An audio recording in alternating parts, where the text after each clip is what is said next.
ॐ भूर्भुवः स्वः तत्सवितुर्वरेण्यं भर्गो देवस्य धीमहि धियो यो नः प्रचोदयात्। ॐ शान्ति शान्ति शान्तिः।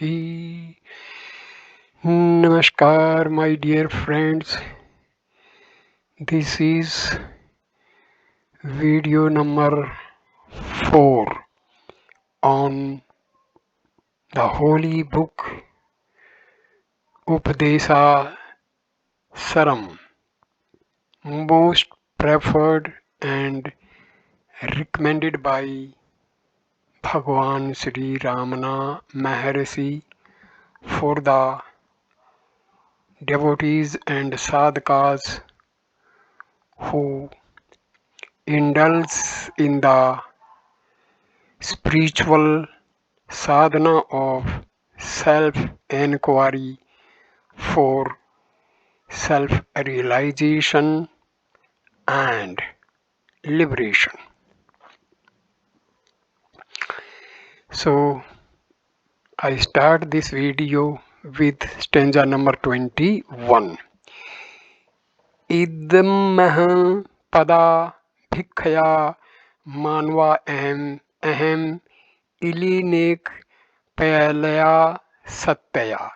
And this interrupted I is the true meaning of the term I, because when the waking ego I daily disappears in deep sleep, the real I remains. Each day the jiva undergoes the equivalent of death when overtaken by sleep. Yet, as in the physical death of the body, his true identity remains. Therefore, the Jnani has no more fear of death than of sleep, knowing that his pure being and consciousness are unaffected. Thereby, the same survival is true of all jivas. Yet the ignorant know it not and live in a state of fear and desire. Desire for a state of peace, security, and happiness, which is already their true nature.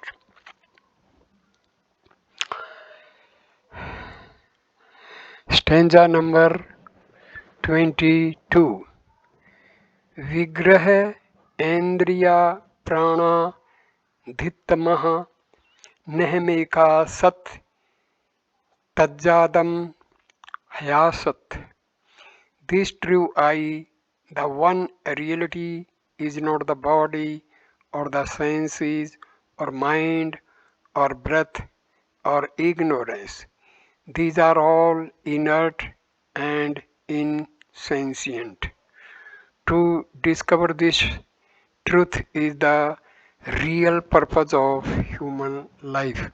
Pleasure, happiness, and satisfaction are certainly to be found in this world of sensual experience, but they are sadly only temporary conditions bound by time and place, inevitably followed by frustration and pain.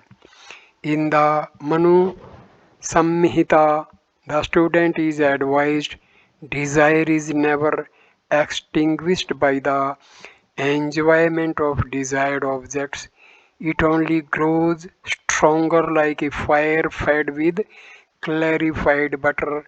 If one man should obtain all those sensual enjoyments and another should renounce them all, that renunciation of all pleasures is far better than the attainment of them.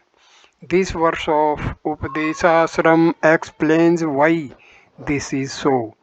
The senses and body are not one's true I or self. Any attempt to use them for enjoyment is bound to end in futility. However, until liberation, we feel compelled to repeat each attempt again and again. One must stress in this verse the sense in themselves.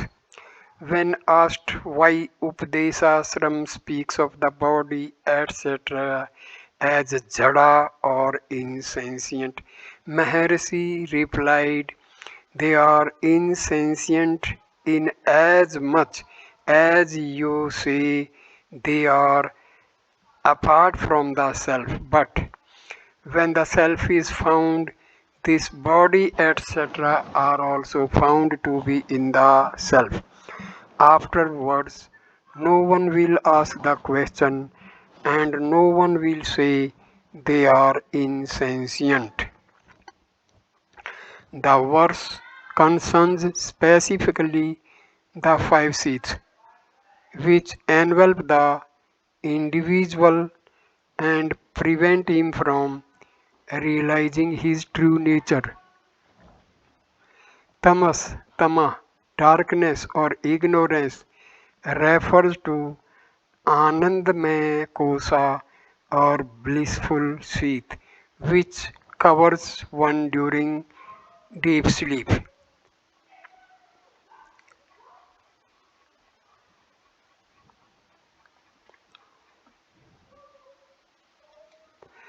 Stanza number 23. Sattva bhasika chitva vitara satya hi chit chitaya hayaham. There is only one being that can know reality. That one only being is itself a reality and is itself consciousness. This simple revelation sums up the whole of the Jnani's experience and the whole metaphysics of Advaita. The reference here is to the impossibility of the I seeing itself. The self reality cannot see itself, for there are not two selves permitting one to see the other. The self can only be itself. It sees itself only as a reflection in the cosmos, just as the eye requires a mirror to see its own form. Sri Maharshi comments on this and the previous verses to where sentience or consciousness lies. In the former verse 20, the body, senses, breath, mind, and nescience are described as asat, unreal, and jadam, insentient, while the I is eka sat, the one reality. Then the question remains, is the I chit sentient or jadam insentient? To this, the reply is given in verse 23. Sat reality is chit sentient. Speaking to a young girl, 5-year-old Indra, who had picked out some Sanskrit letters of the Updesa Saram, verse 22 and 23, the Maharshi explained that they meant, I am not the body. Who am I? I am He.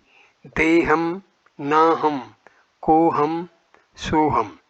The Maharshi asked her to make them her mantra, saying it was the essence of wisdom. Indra continued to recite these words for the rest of her brief life. Stanza number 24. ईसा जीवर वेसिदिभा सत स्वभावतो vastu kevalam. Both creator and creature are essentially one and the same reality. Their apparent differences are due only to differences in form and levels of knowledge. The key to this and the following verse is Varsha or attributes. Vastu Kevalam or absolute Brahman is Nirguna Brahman without any limiting attributes whatsoever. Saguna Brahman is the ultimate reality, which appears to take on attributes in manifestation. God the Creator or Isa has the attributes all knowing and all powerful. The individual or Jiva is ignorant and weak, yet basically Isa and Jiva are the same substance. So long as one thinks he is the body, he shall be bound by attributes. When by the enquiry, who am I? He discovers he is not the body. He also discovers that he is, in reality, attributeless like Brahma, referring to tried common to all religious systems, the individual, the world, and God. Sri Bhagavan says that these are all the illusions of the outgoing mind. When, however, they are viewed from the standpoint of ultimate reality, they are seen as one. The Sanskrit text Isa Jivayo between Iswara and the individual identifies two persons, the creator and created, and the verse concludes that they are both the same in essence, the absolute Brahma, differing only in their attributes of power and knowledge. Stanza number 25. Vesahanate Savatam Darshanam is Darshanam Sava Atam Rupatah. When the creature abandons its illusory individual form and recognizes itself as without attributes, it sees the creator as its own true self. The solution to the ignorance and weakness of the individual is here revealed. It lies in the elimination of attributes, Vesa, by recognizing that one is truly not the body or the mind, which are the vehicles of limitation. Such recognition is possible only after the ego is dead and one has surrendered himself to the Creator.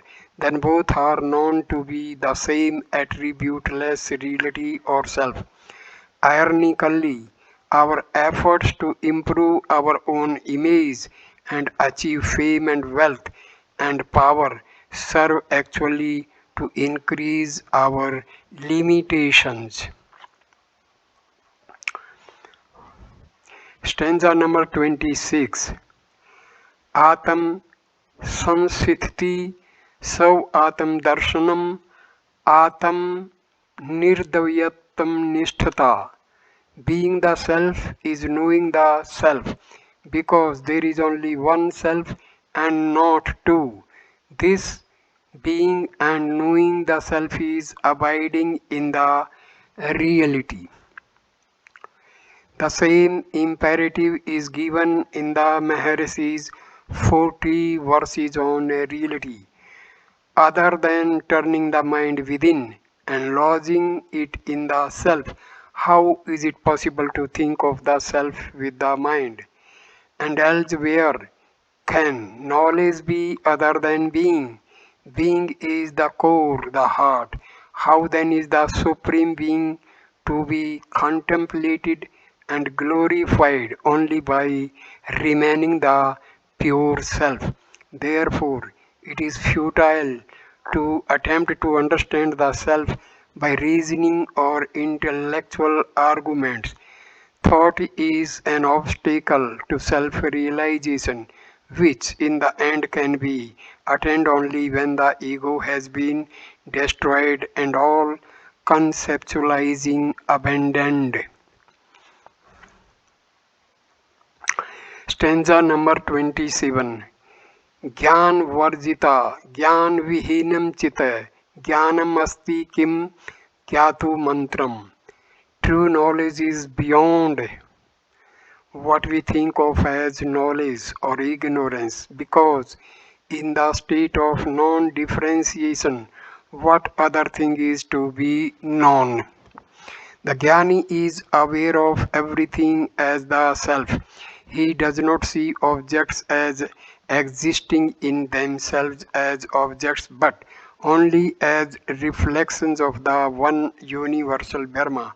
Hence, while the Jnani is not ignorant, he does not have knowledge of objects, since, unlike the Jiva, he knows nothing as other than the self. Sankara has insisted on this as the essence of Advaita. All modifications of clay, such as a jar, etc., which are always accepted by the mind as real, are in reality nothing but clay. Similarly, this entire universe, which is produced from the real Brahma, is Brahma itself and nothing but that. And again, all that is perceived, all that is heard is Brahma and nothing else. Attaining the knowledge of reality, one sees the universe as the non-dual Brahma, being knowledge, bliss, absolute. Stanza number 28. Kim Savrup Kim Savrup Mitya Darshane Avyabhava Chit Sukham. If one's true self is known, then there is neither birth nor death, but eternal being, consciousness, bliss. The Maharshi often asked those who came to him with questions to find out if they had ever been born. Once they had been able to answer this fundamental question, he said, they would have no others. This verse puts the matter in a different order. When, by the sadhana prescribed in the preceding verses, one knows his self, then he will discover that he was never born.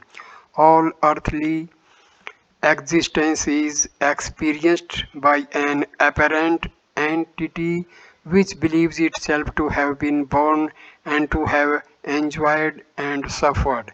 An entity which will finally die, it is only as real as the subject in a dream. Stanza number 29.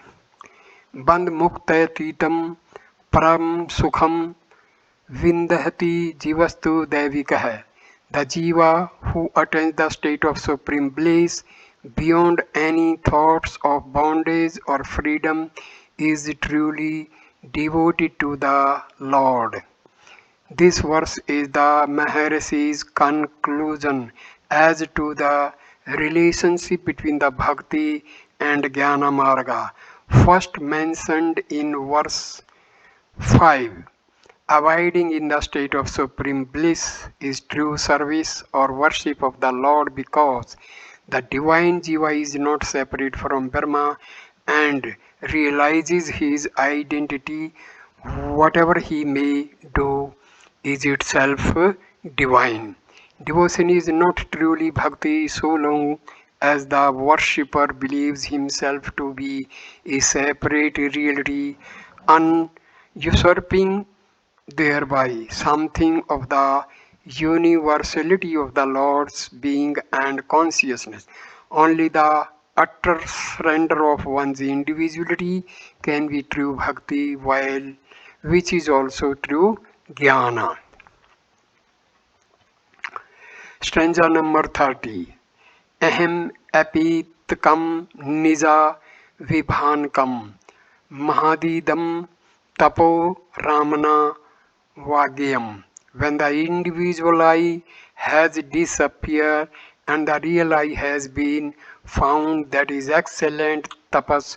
Ramana says this. This final verse places the whole of Updesa Saram in the setting of the story of the Daruka forest ascetics as used by Muruganar. The ascetics had practiced austerities, tapas for false purposes. The Maharishi affirms here that Atma Vichara is itself the excellent tapas, that they should make use of true happiness. Muruganar wrote the original Tamil version of this verse, stating Ramana Maharshi to be the self. Sri Ramana did not himself say that he was enlightened except by implication and did not carry Muruganar's statement over into the Sanskrit version of this verse. Nevertheless, it is as Lord Ramana, the Self, that he speaks in these 30 verses. And for those who understand and follow and are freed by this advice, it is he alone who teaches and guides and frees.